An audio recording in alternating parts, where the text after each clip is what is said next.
Bem-vindo à companhia deste vídeo. Quem vos falar é o professor Samuel Teodoro. História do Império do Brasil. Período da história do Brasil entre 1822 e 1889. A história do Império do Brasil é o domínio de estudo que compreende todos os aspectos e elementos históricos do Estado extinto chamado Império do Brasil. Esse país foi o primeiro Estado soberano brasileiro e o período de sua existência é denominado, dentro da história do Brasil e tradicionalmente pela historiografia, como Brasil Império, Brasil Imperial e Brasil Monárquico. A história começa com a independência do Brasil, quando o Brasil deixou de fazer parte do Império Português, e termina com o golpe militar que instaurou e proclamou a República dos Estados Unidos do Brasil. Proclamação da Independência. No dia 7 de setembro de 1822, às margens do rio Ipiranga, em São Paulo, Dom Pedro tomou conhecimento de ordens vindas da corte portuguesa para que ele abandonasse o Brasil e fosse para Portugal ou então seria acusado de traição. Com isso irritado bradou independência ou morte. E assim desligou o Brasil de Portugal definitivamente. Em 12 de outubro de 1822, foi aclamado Imperador Constitucional e Defensor Perpétuo do Brasil. Em 1º de dezembro do mesmo ano, realizou-se a cerimônia de coroação e sagração. Elevação em Império. Após a Guerra da Independência, em 1822, o título de Príncipe do Brasil foi desvinculado dos príncipes aspirantes ao trono português, passando esses a usar somente o título de Duque de Bragança. Nomeadamente, Pedro I do Brasil foi o último a deter ambos os títulos, tendo sido príncipe regente do Brasil por um curto período pouco antes da independência. Dom Pedro, por sua vez, inicia a linhagem de imperadores do Brasil a partir de sua aclamação como Imperador Constituinte do Brasil na Capela Imperial, Rio de Janeiro, em 12 de outubro de 1822. Contudo, apesar do título de Príncipe do Brasil, mais nomeadamente, Príncipe Imperial do Brasil, vicejar até os dias de hoje, apenas Pedro de Bragança e seu filho detiveram o trono imperial. Após a abdicação de Pedro I ao trono, inicia-se o período regencial, que vigorou até que Pedro II ascendesse ao trono por meio do golpe da maioridade. Primeiro reinado, 1822 a 1831. Para que se consumasse o processo de independência, era preciso vencer a oposição das tropas portuguesas aquarteladas no país e impor o domínio do governo central no restante das províncias. No Nordeste, sobretudo, havia fortes tendências federalistas, maior autonomia local e separatistas. Após prolongados combates que só terminaram em novembro de 1823, o primeiro Ministério Nacional, chefiado por José Bonifácio de Andrada e Silva, consolidou a independência em todo o território nacional. Ao mesmo tempo, José Bonifácio e seus irmãos, Martim Francisco e Antônio Carlos, concentraram-se na eliminação de seus opositores dentro do Partido Brasileiro. Os chamados exaltados ou democráticos opunham-se à monarquia forte e centralizada e defendiam o direito de cada província tomar suas próprias decisões. No final de 1822, foram proibidos de circular os jornais dos exaltados e presos ou deportados muitos membros do grupo, como Joaquim Gonçalves Ledo, José Clemente Pereira e Januário da Cunha Barbosa. Constituição Imperial. Ver artigo principal, Constituição Brasileira de 1824.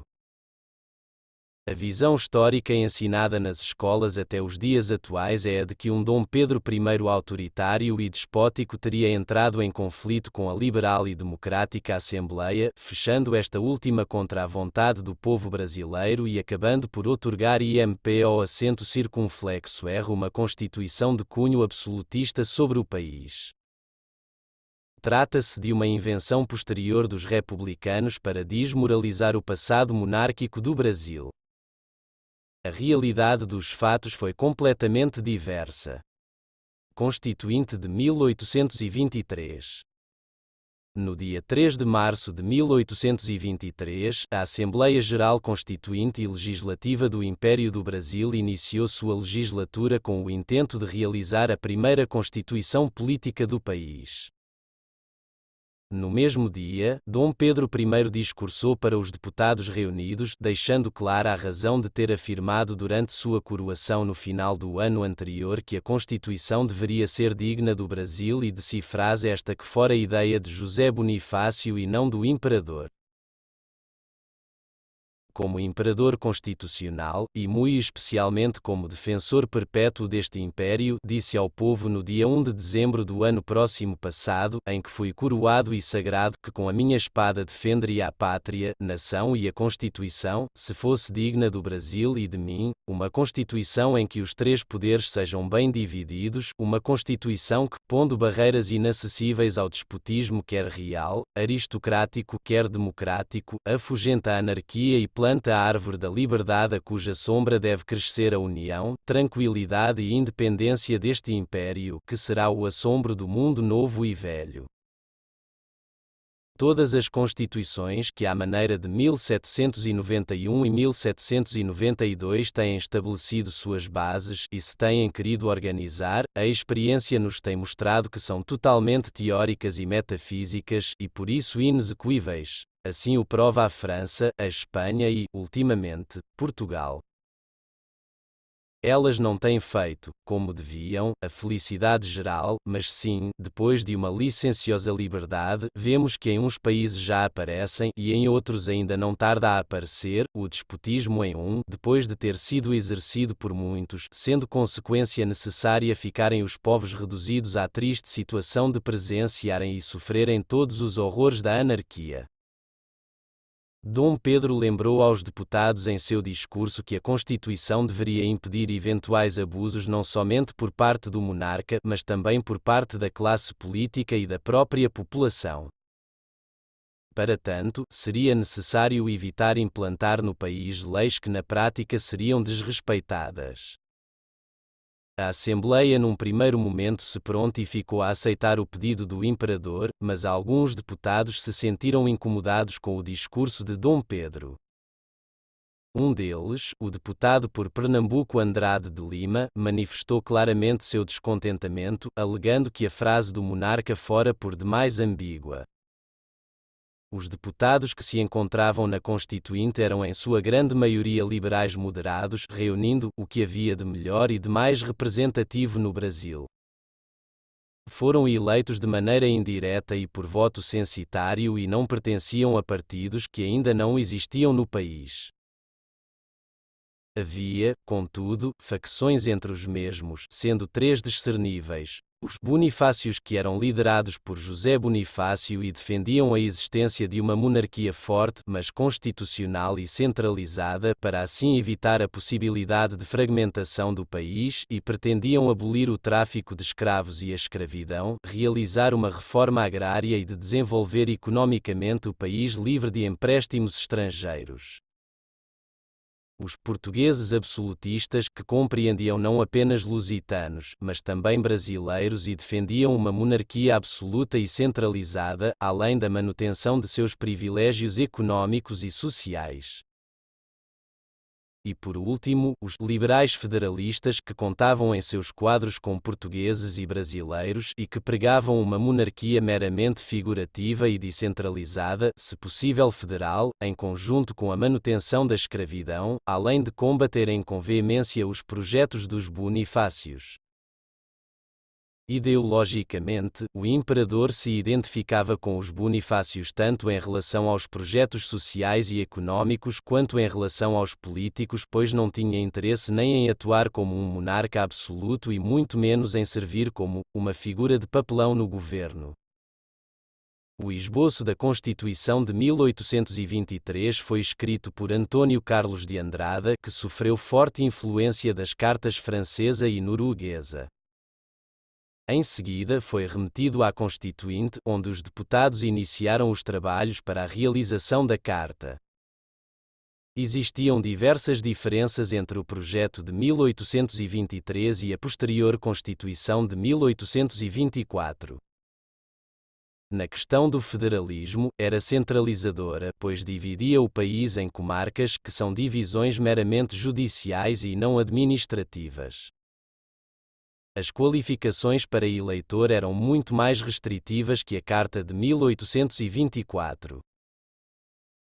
Definia também que seriam considerados cidadãos brasileiros somente os homens livres no Brasil, e não os escravos que eventualmente viessem a serem libertados, diferentemente da Constituição de 1824. Era prevista a separação dos três poderes, sendo o executivo delegado ao imperador, mas a responsabilidade por seus atos recairia sobre os ministros de Estado. A Constituinte optou também pela inclusão do veto suspensivo por parte do imperador, assim como a de 1824, que poderia inclusive vetar se assim o desejasse o próprio projeto de Constituição. Entretanto, mudanças nos rumos políticos levaram os deputados a proporem tornar o monarca uma figura meramente simbólica, completamente subordinada à Assembleia. Este acontecimento, seguido pela aprovação de um projeto em 12 de junho de 1823 pelo qual as leis criadas pelo órgão dispensariam a sanção do monarca, levou D. Pedro I a entrar em choque com a Constituinte. Por trás da disputa entre o imperador e a Assembleia, havia outra, mais profunda e que foi a real causa da dissolução da Constituinte.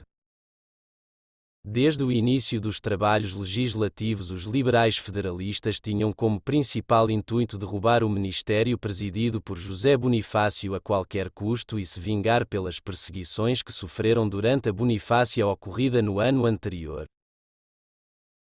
Os portugueses absolutistas, por outro lado, viram seus interesses feridos quando José Bonifácio emitiu os decretos de 12 de novembro de 1822 e 11 de dezembro de 1822, onde no primeiro eliminava os privilégios dos lusitanos e no segundo sequestrava os bens, mercadorias e imóveis pertencentes aos mesmos que tivessem apoiado Portugal durante a independência brasileira. Apesar das diferenças, os portugueses e os liberais se aliaram com o objetivo de retirar do poder o inimigo comum. Os liberais e portugueses Alicia Ramos, desafetos dos Andradas, cujo valimento junto ao imperador assolava muitas invejas e cuja altaneira, por vezes grosseira, suscetibilizava muitos melindres e feria muitas vaidades. Duros para com os adversários, os Andradas tinham suscitado fartura de inimigos no prestígio conquistado pela sua superioridade intelectual e pela sua honestidade. Os descontentes uniram-se para derrubá-los e na aliança se confundiram moderados com exaltados. As duas fações aliadas arregimentaram os amigos íntimos do imperador para o seu lado, que logo trataram de envenenar a amizade do monarca com o seu grande amigo, José Bonifácio. Vendo a maior parte da Assembleia abertamente descontente com o Ministério Andrada e influenciado por seus amigos que se identificavam com os interesses dos portugueses, Dom Pedro I demitiu os ministros de Estado. Iniciou-se então uma guerra de ataques entre os jornais do país que defendiam uma ou outra facção política. A aliança entre os liberais e portugueses foi efêmera. Logo que o Ministério Andrada foi demitido, os dois grupos voltaram-se um contra o outro.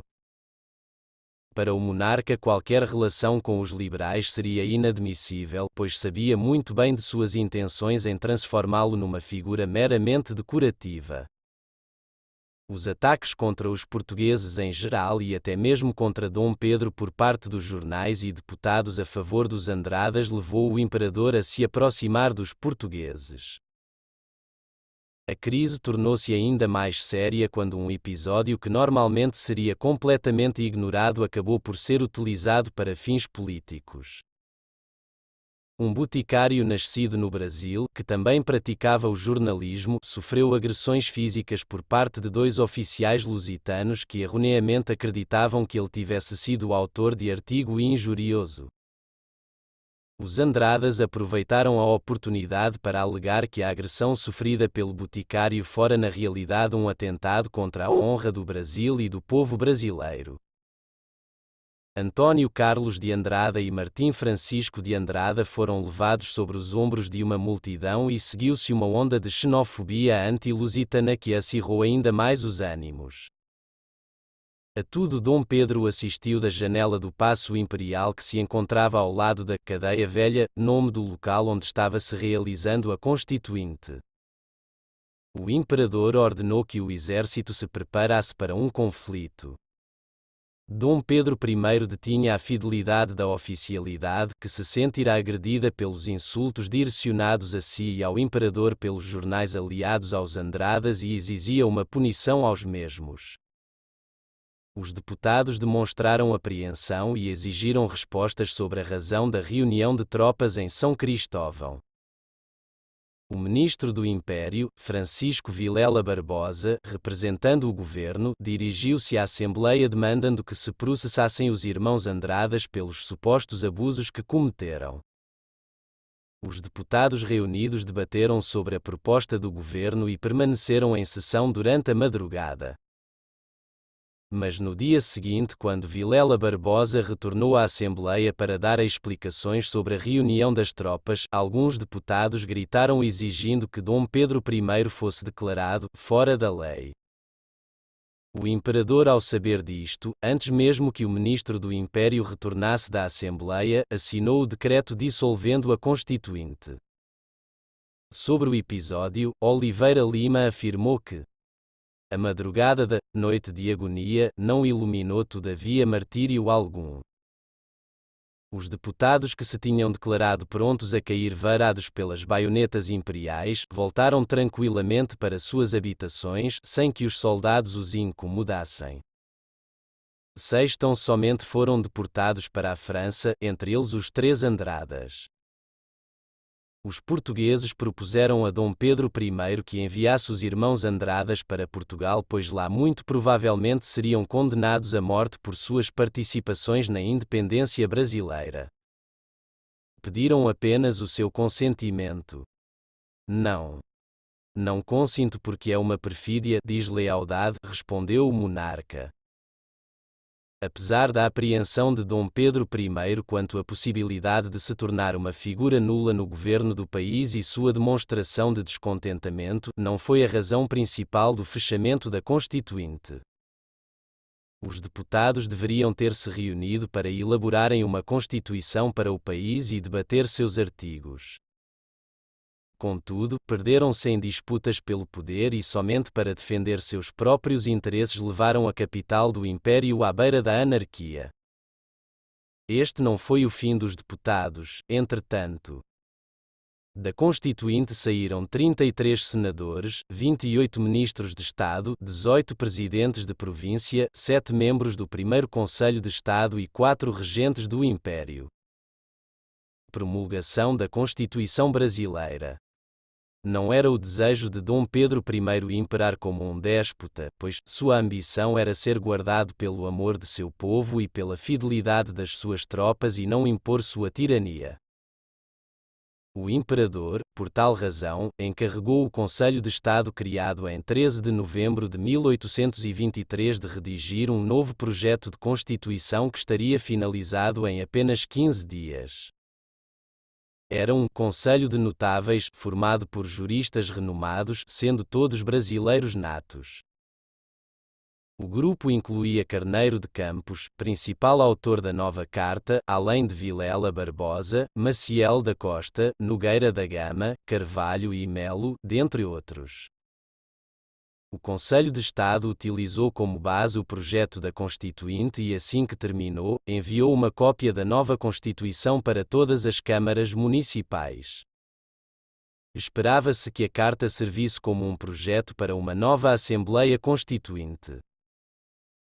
Contudo, as câmaras municipais sugeriram ao imperador ao invés que se adotasse, imediatamente, o projeto como a Constituição brasileira. Em seguida, as câmaras municipais, compostas por vereadores eleitos pelo povo brasileiro como seus representantes, votaram a favor por sua adoção como a Carta Magna do Brasil independente. Pouquíssimas câmaras fizeram qualquer tipo de observação à Constituição e praticamente nenhuma fez alguma reserva. A primeira Constituição brasileira foi então promulgada por Dom Pedro I e solenemente jurada na Catedral do Império, no dia 25 de março de 1824. A Carta promulgada em 1824 foi influenciada pelas Constituições francesa de 1791 e espanhola de 1812. Era um belo documento de liberalismo do tipo francês com um sistema representativo baseado na teoria da soberania nacional.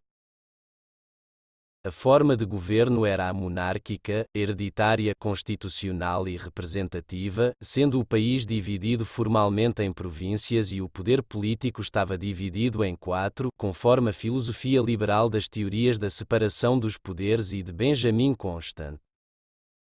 A Constituição era uma das mais liberais que existiam em sua época, até mesmo superando as europeias. Fora mais liberal, em diversos pontos, e menos centralizadora que o projeto da Constituinte, revelando que os constituintes do primeiro reinado que estavam perfeitamente atualizados com as ideias da época. Apesar da Constituição prever a possibilidade de liberdade religiosa somente em âmbito doméstico, na prática, ela era total. Tanto os protestantes como judeus e seguidores de outras religiões mantiveram seus templos religiosos e a mais completa liberdade de culto. Continha uma inovação que era o poder moderador, cujo surgimento na letra da lei fora atribuída a Martim Francisco de Andrada, um grande admirador de Benjamin Constant. Este poder serviria para resolver impasses e assegurar o funcionamento do governo. A separação entre o poder executivo e moderador surgiu a partir da prática no sistema monárquico parlamentarista britânico. Havia na Carta Magna algumas das melhores possibilidades da revolução liberal que andava pelo Ocidente, as que iriam frutificar, embora imperfeitamente, no reinado de D. Pedro II. Isabel Lustosa diz que, segundo Neil Macaulay, ele proporcionou uma carta invulgar, sob a qual o Brasil salvaguardou por mais de 65 anos os direitos básicos dos cidadãos de maneira melhor do que qualquer outra nação do hemisfério ocidental, com a possível exceção dos Estados Unidos. De acordo com João de Escantimburgo, D. Pedro e os seus constituintes tiveram o bom senso de escolher o melhor regime para a nação tropical, que se emancipava na América, sem copiar os Estados Unidos já consolidados, e as nações hispano-americanas retaliadas por tropelias sem fim, pelo revezamento de breves períodos democráticos e ditaduras caudilhescas. Reconhecimento da independência. Era uma questão crucial para o Império Brasileiro. As monarquias absolutistas europeias eram hostis à independência do Brasil. Os I.U.A. foram o primeiro país a reconhecer o governo brasileiro, em maio de 1824. Alguns meses antes fora divulgada a doutrina Monroe, pela qual o presidente James Monroe declarava que os I.U.A. não aceitariam qualquer intervenção recolonizadora da Europa no continente americano. Graças à mediação da Inglaterra, em agosto de 1825, a coroa portuguesa reconheceu a independência do Brasil. Sua Majestade El Rei o Sr. Dom João VI outorga uma carta patente datada de 13 de maio de 1825 em que eleva o Reino do Brasil à categoria de Império, separando a administração interna e externa do Império do Brasil da administração dos reinos de Portugal e Algarves, tomando para si e seus sucessores o título e dignidade de Imperador do Brasil e Rei de Portugal e Algarves, cedendo e transferindo o pleno exercício de soberania e de governo na pessoa de seu filho, o príncipe D. Pedro. Carta Patente 13 de maio de 1825, querendo de uma vez remover todos os obstáculos que possam impedir e opor-se à dita aliança, concórdia e felicidade de um e outro reino, qual rei diz velado que só cura do melhor estabelecimento de seus filhos, sou servido, a exemplo do que praticaram os senhores reis de Afonso V e de Manuel, meus gloriosos predecessores e outros soberanos da Europa, ordenar o seguinte: o reino do Brasil será daqui em diante tido, havido e reconhecido com a denominação de império em lugar da de reino, que antes tinha. Consequentemente tomo e estabeleço para mim e para meus sucessores o título e dignidade de Imperador do Brasil e Rei de Portugal e Algarves, aos quais se seguirão os mais títulos inerentes à coroa destes reinos. O título de Príncipe ou Princesa Imperial do Brasil e Real de Portugal e Algarves será conferido ao Príncipe ou Princesa, herdeiro ou herdeira das duas coroas Imperial e Real. A administração tanto interna como externa do Império do Brasil será distinta e separada da administração dos reinos de Portugal e Algarves, bem como as destes da de aquele.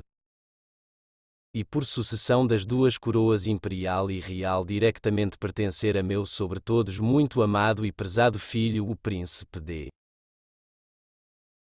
Pedro, nele, por este mesmo ato e carta patente, cedo e transfiro já, de minha livre vontade, o pleno exercício da soberania do Império do Brasil para o governar denominados-se Imperador do Brasil e Príncipe Real de Portugal e Algarves, reservando para mim o título de Imperador do Brasil e o de Rei de Portugal e Algarves com a plena soberania destes dois reinos e seus domínios. Posteriormente, Sua Majestade El Rei o Sr. Dom João VI, outorga em 15 de novembro de 1825, a Carta de Lei em que ratifica Tratado de Aliança e Paz assinado no dia 29 de agosto de 1825, reconhecendo oficialmente a independência do Brasil. Carta de Lei 15 de novembro de 1825. Para conseguir tão importantes fins, e promover a prosperidade geral e segurar a existência política e os destinos futuros dos reinos de Portugal e Algarves, assim como os do Reino do Brasil, que com prazer elevei esta dignidade, preeminência e denominação por Carta de Lei de 16 de dezembro de 1815, em consequência do que me prestaram depois os seus habitantes novo juramento de fidelidade no ato solene da minha aclamação em a Corte do Rio de Janeiro, querendo de uma vez remover todos os obstáculos que pudessem impedir e opor-se à dita aliança, concórdia e felicidade de um e outro reino, qual pai diz velado que só cura do melhor estabelecimento de seus filhos, houve por bem ceder e transmitir ao meu sobre todos muito amado e prezado filho de Pedro de Alcântara, herdeiro e sucessor destes reinos, meus direitos sobre aquele país, criando-lhe e reconhecendo-lhe sua independência com o título de Império, reservando-me todavia o título de Imperador do Brasil. Meus desígnios sobre este tão importante objeto se acham ajustados da maneira que do Tratado de Amizade e Aliança, assinado em o Rio de Janeiro em o dia 29 de agosto do presente ano, ratificado por mim no dia de hoje e que vai ser patente a todos os meus fiéis vassalos, promovendo-se por ele os bens, vantagens e interesses de meus povos, que é cuidado mais urgente do meu paternal coração. Em tais circunstâncias sou servido assumir o título de Imperador do Brasil, reconhecendo o dito meu sobre todos muito amado e prezado filho de Pedro de Alcântara, Príncipe Real de Portugal e Algarves, com o mesmo título também de Imperador e o exercício da soberania em todo o Império. E mando que de hora em diante eu assim fique reconhecido com o tratamento correspondente a essa dignidade. Com o Tratado de Aliança e Paz, Portugal obtinha em troca a condição de nação mais favorecida nas transações comerciais e uma indemnização no valor de 2 milhões de libras. A Inglaterra também reconheceu a independência do Brasil em 1825. Somente a partir de 1826 a soberania brasileira foi reconhecida pela França, pelo Vaticano e pelas demais nações europeias, concluindo-se a formalização da independência. As repúblicas latino-americanas, por sua vez, encaravam o Império Brasileiro como instrumento dos interesses recolonizadores europeus e condenavam a anexação da Cisplatina. Em 1821, o Reino Unido de Portugal, Brasil e Algarves anexar a Banda Oriental, actual Uruguai, a qual passou a chamar-se Província Cisplatina. Em março de 1825, uruguaios apoiados pelo governo de Buenos Aires reiniciaram a luta pela independência da Cisplatina. Ocuparam todo o território, com exceção de Montevidéu e Colônia, onde poderosos comerciantes, rivais dos de Buenos Aires, apoiavam a dominação brasileira.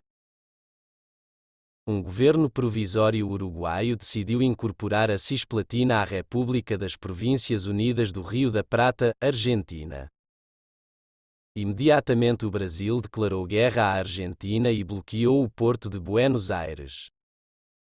Em 1828, uma esquadra francesa ocupou a Baía de Guanabara.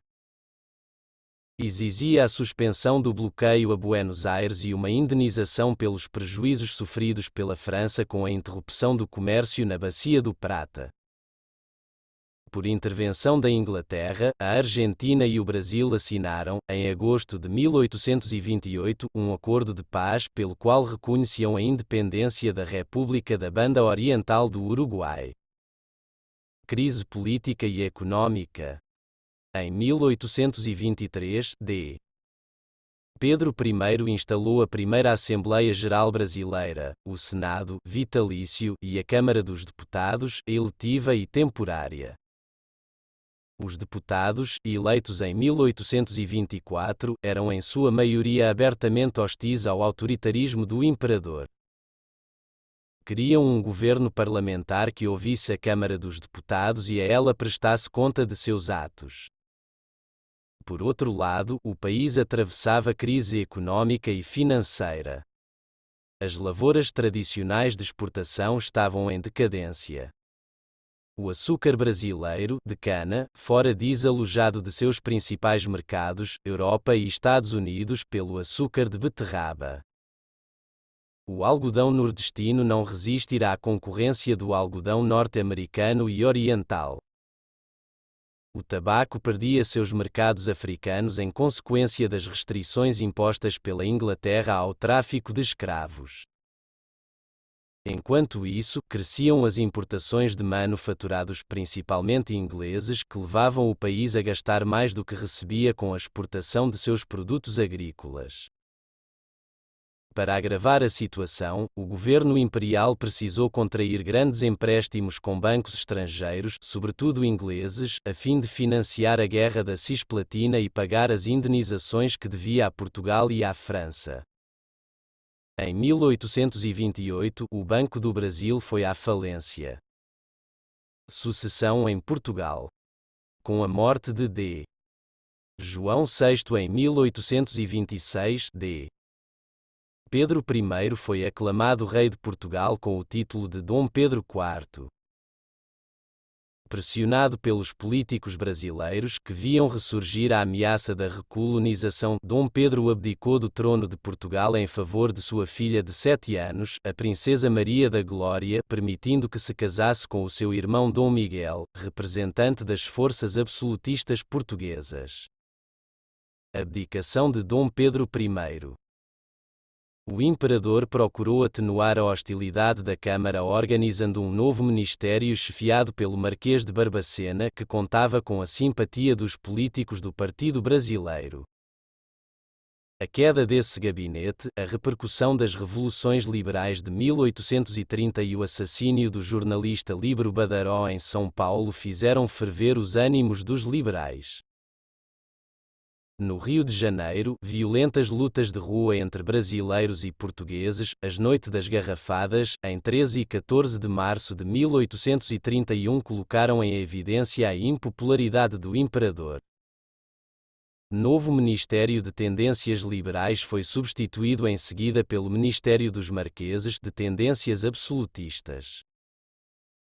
A crise culminou em 6 de abril de 1831 com uma grande manifestação popular no Rio de Janeiro, à qual aderiu a guarnição da cidade, comandada pelo brigadeiro Francisco de Lima e Silva. Na madrugada do dia seguinte, 7 de abril, Pedro I abdicou do trono brasileiro em nome de seu filho de 5 anos, Pedro de Alcântara. Tentativa de colonização na África. De 1827 a 1830, a Armada Imperial Brasileira estabeleceu a base naval da Divisão Naval do Leste no território de Cabinda, atualmente uma província de Angola, fazendo deste efetivamente o único território colonial brasileiro fora da América do Sul.